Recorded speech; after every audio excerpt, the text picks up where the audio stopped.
Letters എന്ന് പറഞ്ഞാൽ സുവിശേഷത്തിൽ നമ്മൾ വായിച്ചു കേട്ടത് സ്നാപക യോഹന്നാന്റെ പ്രഭാഷണമാണ്. സ്നാപക യോഹന്നാൻ ഇവിടെ തന്റെ അടുക്കൽ വരുന്നവരോട് സ്നാപക യോഹന്നാൻ പറയുകയാണ്, നിങ്ങൾ മാനസാന്തരത്തിന് യോജിച്ച ഫലങ്ങൾ പുറപ്പെടുവിക്കണമെന്ന് പറയുകയാണ്. എന്ന് പറഞ്ഞാൽ രക്ഷ പ്രാപിക്കണമെന്ന ചിന്തയോടുകൂടെ തന്നെ സമീപിക്കുന്നവരോട് സ്നാപക യോഹന്നാൻ പറയുകയാണ്, നിങ്ങൾ മാനസാന്തരത്തിന് യോജിച്ച ഫലങ്ങൾ പുറപ്പെടുവിക്കണം. എന്ന് പറഞ്ഞാൽ നിങ്ങളുടെ ജീവിതത്തിൽ നിങ്ങൾ മാനസാന്തരപ്പെടണം. അങ്ങനെ മാനസാന്തരപ്പെട്ട് നിങ്ങൾ ദൈവത്തിലേക്ക് തിരിയണമെന്ന് സ്നാപക യോഹന്നാൻ അവരോട് പറയുകയാണ്.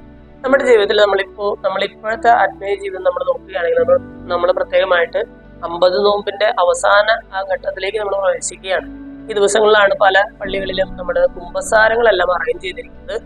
ഈ ഒരു കാലഘട്ടത്തിൽ സഭ നമ്മളോട് പറയുന്നത് ഇതേ കാര്യം തന്നെയാണ്. മാനസാന്തരത്തിന് യോജിച്ച ഫലങ്ങൾ നിങ്ങൾ പുറപ്പെടും, അല്ലെങ്കിൽ നിങ്ങളുടെ ജീവിതത്തിലെ മാനസാന്തരപ്പെടും, നന്നായിട്ട് കുമ്പസാരിക്കും, പാപങ്ങളിന്മേൽ അനുദപിച്ച് ആ പാപങ്ങൾക്ക് പരിഹാരം ചെയ്യുന്നൊക്കെയാണ് സഭ നമ്മളോട് പറയുന്നത്.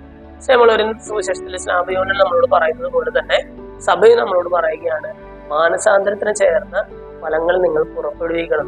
ഈ മാനസാന്തര ജീവിതത്തിലേക്കാണ് നമ്മുടെ ഈ പ്രാർത്ഥനയും പരിത്യാഗവും നോമ്പും ഉപവാസവും എല്ലാം നമ്മെ നയിക്കേണ്ടത്. ഇന്നത്തെ സുവിശേഷ ഭാഗം വായിച്ചു കഴിയുമ്പോൾ സ്നാപക യോഹന്നാൻ നമ്മളോട് പറയുന്നത് പോലെ, ദൈവം നമ്മോട് ആവശ്യപ്പെടുന്നത് പോലെ നമ്മുടെ ജീവിതത്തിൽ മാനസാന്തരപ്പെട്ട് അനുദപിച്ച് ദൈവത്തിലേക്ക് പിന്തിരിയാനായിട്ട് നമുക്ക് പരിശ്രമിക്കാം. ദൈവം നമ്മെല്ലാവരെയും സമൃദ്ധമായിട്ട്